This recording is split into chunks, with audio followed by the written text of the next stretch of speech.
Alors il y a un verset qui dit la chose suivante. Et Hashem Elokecha tira, et l'Éternel ton Dieu tu craindras, au Ta'abod et lui tu serviras, au Botidbak et à lui tu te colleras, tu t'attacheras, au Bishmo Tishavea et par son nom tu jureras. Okay. Alors on dit que ce verset-là aussi il a une allusion, il allusionne aussi à notre période ici qui est le mois de Elul. Okay. Le Inyan de Et Hashem Elokecha tira, tu craindras ton Dieu, donc. D'accord, donc c'est mitzvah de craindre Hashem. Et bien sûr, au Botidbak, tu te colleras à lui, c'est une Inyan d'amour avec Hashem. Okay. Et donc il faut rajouter, on a dit ce mois-là, de la crainte et de l'amour à Kadosh Baruch Hu. Beaucoup plus que, comme on l'a dit, tous les autres mois sont aussi des mois où il ne faut pas lâcher ni l'amour et la crainte de Dieu. Mais là, ce mois-là, il est propice à la tchouba, on l'a expliqué. Donc c'est bien, dans ces mois-là, de rajouter encore plus de crainte, encore plus d'amour, plus d'actes, d'actions qui vont nous emmener à cela, en fait. Okay. Et c'est ça le début du verset. Et, c'est quoi Et Hashem et l'Éternel ton Dieu, et l'Éternel ton Dieu. Si vous faites attention à Et, Aleph et Tav, Aleph ça allusionne à Elul, et Tav ça allusionne à Tishrei. Donc c'est l'allusion du mois de Elul et du mois du Tishrei, où on va, Et Hashem Elokecha tira, tu craindras Dieu, tu t'attacheras à lui, tu donneras de l'amour à Kadosh Baruch Hu. Et ça c'est l'allusion de Elul et Tishrei par le premier mot du verset, Et. Le Et c'est Aleph et Tav, Aleph Elul, Vachetevot Elul, et le Tav, le mois de Tishrei. D'accord? Il y a aussi marqué Ve'ahavta et Hashem Elokecha, comme on voit. Si vous faites Ve'ahavta et Hashem Elokecha, dans la même idée, Ve'ahavta et, tu aimeras l'Éternel ton Dieu. Alors Et, c'est aussi Rachetevot, Aleph et Tav, Aleph, Elul, et Tav, c'est Tishrei. Donc on voit toujours quand il y a sujet d'amour et de crainte d'Akadosh Baruch Hu, alors il y a ce Et là qui vient allusionner à Elul et à Tishrei. Okay. Ça c'est une approche qu'il ouvre par les versets à ce sujet-là.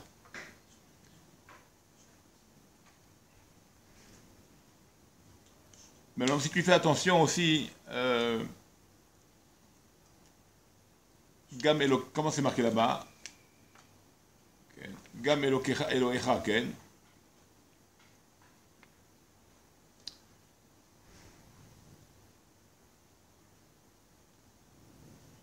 20, ça fait 30, ça fait 60, Ken. Si tu prends le mot Elohecha, d'accord? Donc tu aimeras Et, on a dit, je reprends le verset, Et Hashem Elokecha, donc Elul et Tishrei, l'Éternel, ton Dieu, tu aimeras, tu craindras et tu aimeras, tu serviras.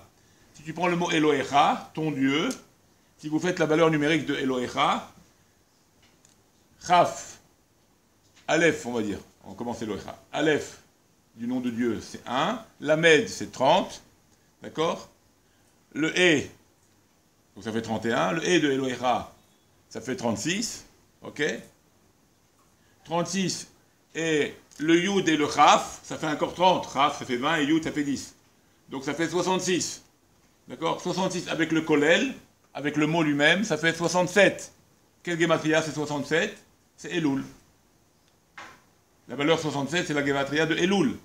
Donc le nom de Dieu Elohecha avec son Kolel, on revient à Elul. Donc, Mamash, il y a une double allusion à craindre Dieu, à l'Éternel, ton Dieu, tu craindras, par le Et, Elef et Tav, Aleph et Tishri, Elul et Tishri, et aussi par le nom de Dieu, Elohecha, ton Dieu, l'Éternel, ton Dieu. Ton Dieu, c'est valeur numérique avec le Kolel de Elul, qui correspond à 67. Donc, il y a double allusion à ce sujet-là de faire tchouva et de s'améliorer à Elul. Ok. Comme on dit les Chachamim, Kol Ba'e Olam, Ovrim, les Fanav, tout le monde passe devant lui, Nachon, Kebne Maron, tout le monde passe devant lui. C'est pour ça qu'il est dit que là-bas que celui-là qui craint Dieu, qui a peur de Dieu, alors il s'efforcera à faire tchouba. Il s'efforcera à faire tchouba, à faire un effort, et à essayer de dire, je vais faire des efforts ce mois de Elul. Parce que c'est un mois qui est propice, on a vu à la tchouba, par tous les versets qu'on avait ramenés déjà. On a parlé de ça déjà. Et là même le nom de Dieu, donc Elokecha, c'est Gematria, Elul avec son kollel.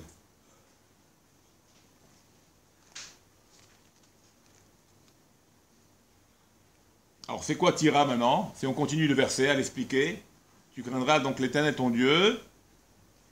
Tira, et Hachem Elokecha, donc et l'Éternel ton Dieu et Tira, tu craindras. Alors si vous faites le mot Tira, comment on écrit Tira? Tav, Yud, Resh et Aleph. Okay? C'est comme ça qu'on écrit Tira, d'accord? Tav, Yud, Resh et Aleph. Alors si tu fais le Tav, c'est le mois de Tishri, c'est alluvion à Tishri, de Tira. Le Yud, ça correspond à quoi? À Yom Kippour, le 10 du mois. Okay? Le Resh, à Rosh Hashanah, et le Aleph, à Elul. Donc dans le mot craindre, on a les moments les plus propices à la crainte de Dieu, à donner à la crainte d'Hachem, qui sont le mois de Tishri, c'est la crainte d'Hachem, bien que nous sommes en fête, mais on a préparé cette fête-là avec de la crainte au préalable. On a donné de la crainte avant, par Rosh Hashanah et par Kippour, et après on arrive à la joie, à la grande joie. Mais tout passe par la crainte. Donc par le mot tira dans le verset, ce mot qui veut dire crainte, on a l'allusion à Tishri, à Yud qui est Yom Kippour, à Resh à Rosh Hashanah, et à Aleph qui est Elul. Donc déjà, vous voyez, dans le même passage, déjà, on a combien de fois on a l'allusion? Le mot et, Hachetevot, Elul et Tishri. Elohecha, valeur numérique, 66, plus le kollel, ça fait 67, ça fait Gematria Elul. On continue, Tira, tu craindras. Les mots tu craindras sont les Hachetevot, sont les débuts de lettres, donc de ce qu'on vient de dire, Tishri, Yom Kippour, Resh, Rosh Hashanah et Aleph, Elul. Okay. Après on a dit Veotot Ta'avod. Okay. On dit c'est quoi Veotot Ta'avod et à lui tu serviras. Okay. C'est quoi Ta'avod? Avoda, on sait très bien que la Avoda, c'est Avoda chez Balev, c'est le sujet de la prière. D'accord? Alors par excellence, le jour du Avoda, c'était quoi le jour du Avoda dans le Beth Amikdash? C'était Yom Kippour, c'est le jour du Avoda. D'ailleurs, dans Kippour, dans la lecture dans le Marvor, il y a ce qu'on appelle Seder Avoda. Le Kohen dans son travail, le Kohen Gadol dans son travail, le jour du jour de Kippour, où il servait dans le temple, les sacrifices, etc. Donc la même chose, Veoto Ta'avod, et lui tu serviras, ça veut dire quoi? Ça vient allusionner pas Oto Ta'avod, sous-entendu ici à Dieu, et là ça vient Oto Ta'avod, ce jour-là tu devras prier, tu devras faire tes korbanot. Comme aujourd'hui il appelle Beth Amikdash, alors cela est remplacé par les prières. Donc, Oto Ta'avod est celui-ci. Quel celui-ci? Quel celui-là? Le jour de Kippour. Tu travailleras, tu feras ton service. Ton travail, pas un travail de Melacha interdit Shabbat ou Yom Kippour, on ne parle pas de ce travail-là. Travail du cœur. Travail de la prière. Donc, c'est un jour réservé à la prière. C'est ça, Oto Ta'avod. Et lui, tu serviras, sous-entendu, tu le serviras ce jour-là qui est Yom Kippour. Et après le verset continue, Ubo Tidbak. Et à lui tu te colleras, à lui tu t'attacheras. Okay. Ça va sur quoi ça? On dit que ça va sur Sukkot. Ça va sur Sukkot, l'allusion sur Sukkot. Bien sûr que le verset, si je le traduis, ça va sur Dieu, bien sûr. À lui tu t'attacheras. Mais on peut l'expliquer au Botidbak, et à lui tu t'attacheras, ça va sur la fête à elle, pour la fête de Sukkot, tu t'attacheras. Okay. Pourquoi il est Sukkot? Parce qu'il est dit dans Shir Hashirim, Vimino terabekeni. D'accord? C'est quoi Vimino terabekeni? Quelle allusion à Souka ici? Vimino, par ma main droite, terabekeni, je vais l'enlacer. Par ma droite, je vais l'enlacer. Nahon, terabekeni. C'est allusion au loulav et à l'étrog qu'on tient, qu'on rapproche avec la main, qu'on tient dans les mains. Donc terabekeni, je vais l'enlacer. Le loulav et l'étrog ensemble, je vais les mettre ensemble. Parce qu'on doit les mettre ensemble pour le moment de la bracha et pour les nanoua, pour le mouvement avec le lulav. Donc, Vimino terabekeli, ma droite va t'enlacer. Va enlacer qui? L'allusion au lulav, donc à l'allusion à Souka, à la fête de Souka. Au Botidbak, donc ça va sur le lulav, où c'est cette fête-là où on on attachera dans nos mains le lulav, la mitzvah. Ou bishmo, après comment on termine le verset? Ou bishmo tishavea, ken, ou bishmo tishavea, et de son nom je jure, Kilou. Ça va sur quoi? Bien sûr, le verset, je répète, là on a fait un petit drash, d'accord? C'est des remazim que je vous donne. Mais le verset va sur Dieu, bien sûr. Ubo tishavea, et par lui tu pourras jurer, par son nom tu pourras jurer. Ici ça veut dire, ça va, ce mot-là, par lui tu jureras, ça va sur Shmini Atzeret, sur Simchat Torah, ce sujet-là. Et par lui tu jureras. Okay? Pourquoi? Parce qu'on dit que ce jour-là, il est réservé à Dieu. On est réservé, on est un. On est unis avec Dieu totalement. D'accord? Tous les jours de Sukkot, c'est les korbanot qu'on emmenait vis-à-vis des nations. D'accord? Qu'on emmenait vis-à-vis des nations. Mais le jour de Sukkot, c'est un taureau, c'est un bélier, et c'est les différents moutons. Là, on passe à un. Pourquoi? Parce que Dieu et nous, on est complètement attachés. Le jour de Shmini Atzeret, quel? Pourquoi on l'appelle Shmini Atzeret? Parce que ça veut dire Atzor, Hachem, il a fait une Atzira, il a fait un arrêt avec nous, pour se réserver avec nous. Comme dit le Midrash, caché à l'aïe pridatrem, c'est dur pour moi votre séparation. C'est dur pour moi de vous quitter, qu'on se quitte, vous et moi. Toute la fête de Sukkot, on était ensemble. Maintenant, je vous réserve un jour de fête personnelle, vous et moi. Je veux plus personne, je veux que vous. C'est ça, Shmini Atzeret, Simchat Torah. Et donc c'est allusionné par le Ubeshmo Tishabea. Parce que si tu fais attention aux lettres de Tishabea, c'est Tav, Shin, Bet, Ain, pardon. Tav, Shin, Bet, Ain. C'est quoi ces lettres-là? Voilà. Si je fais un petit notricon, ben, Tish, ça veut dire, je commence par le Bet, c'est quoi? Beyom, le Bet de Tishavea, c'est Beyom, ce jour-là. Shin, de Shmini, Ain, Atzeret, donc de Simchat Torah, tu vois, le Ain de Tishavea. Tav, Ken, c'est quoi le Tav? C'est la Torah, je fais la fête avec la Torah. Donc dans le mot Tishavea, il y a toute l'allusion de Simchat Torah. C'est pour ça que marqué, c'est ça Ubishmo. Pour ça qu'il est marqué Ubishmo. C'est quoi Ubishmo? C'est qu'on reçoit ce jour-là le Pétek, on reçoit ce qu'on appelle le papier de la bonne nouvelle, parce qu'au Shana Rabbah, qui est la veille de Simchat Torah, Hachem a envoyé les derniers shluchim, okay, de notre année, Keilo, de la nouvelle année. Il va sceller il va sceller le jugement.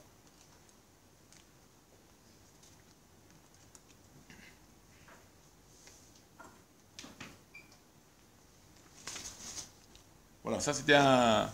On peut expliquer un verset comme ça avec Elul et Tishri, comme on vient d'expliquer.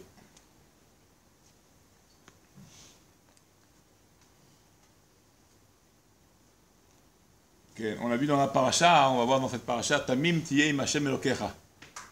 D'accord? Tu devras être Tamim, c'est-à-dire intègre avec l'Éternel ton Dieu. Alors si on fait attention aussi à Tamim, intégrité avec l'Éternel ton Dieu.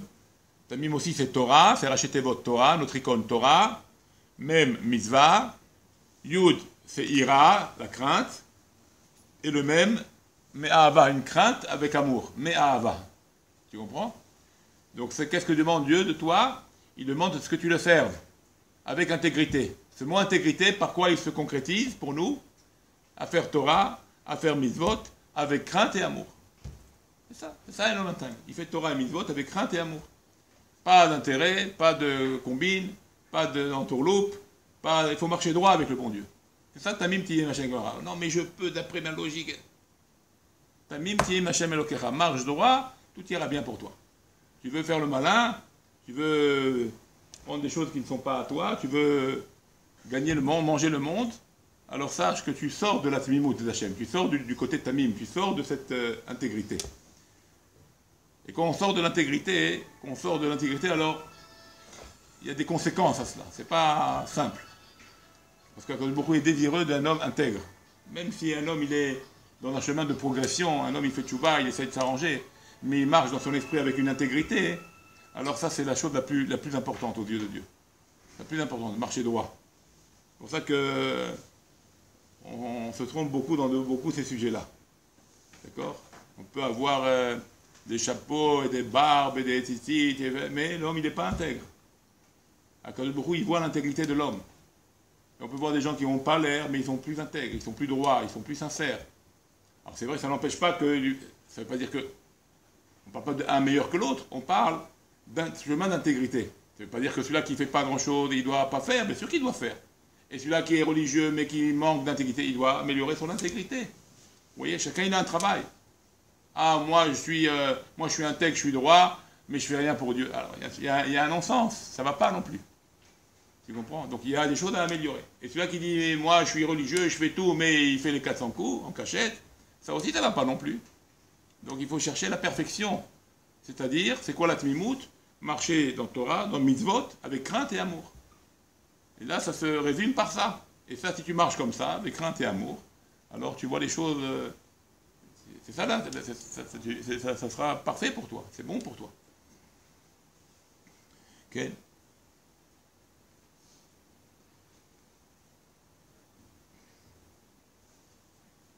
Alors le tam, Comment? le tam, une personne qui est tam, Ok. alors elle fait la Torah, les mitzvot avec amour. Qu'est-ce qu'on dit sur Yaakov? Ishtam Yoshev Oalim. Il était un homme tam. Mais ça, quand on dit tam, c'est pas un simplet. Hein. Non, intègre. Intègre. Quand on dit tam, c'est intègre. C'est pas simplet. C'est traduit aujourd'hui en hébreu moderne par un simplet. D'accord? Parce qu'un simplet, bon, ça a l'air d'être aucune connaissance, pas grand-chose, donc il est quelque part intègre dans son manque de connaissance. Mais c'est pas ça. Un tam, il a toutes les connaissances, mais avec toute cette connaissance, il marche dans le chemin d'Hachem, il marche droit. Il pourrait jouer au... C'est correct, mais il marche droit. Donc on dit ça sur Yaakov, Ishtam Yoshev Oalim. C'est pour ça que le Ishtam, pourquoi il est appelé Tam? Pourquoi il est appelé Tam? Parce qu'il est Yoshev, c'est la raison. Qu'est-ce qui fait qu'il est appelé Ishtam? Parce qu'il est Yoshev Oalim. C'est la Torah qui va lui donner cette intégrité-là.